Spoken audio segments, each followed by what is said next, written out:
Money. A familiar thing, yet few truly understand it. Without money, how would you trade a chicken for a car? Too complicated.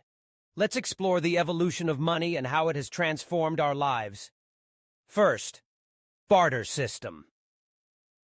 Emerging around 6000 BC, this was a direct exchange system. The problem?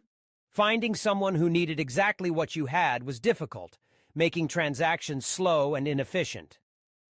Second, commodity money. Shells, gold, silver, grains started being used as exchange mediums. Better than bartering, but bulky, hard to store, and unstable in value.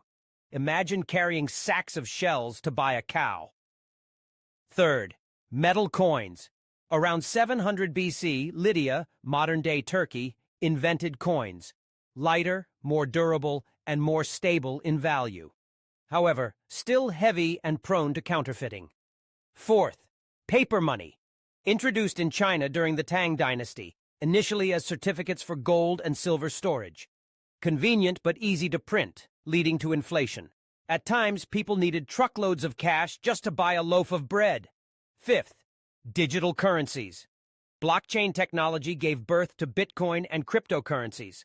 Fast, transparent, and decentralized, but with security risks and high volatility. From bartering to digital money, every step in monetary evolution reflects societal progress. What do you think the future of money will be? Comment below. And don't forget to like, share, and subscribe to stay updated with more exciting content.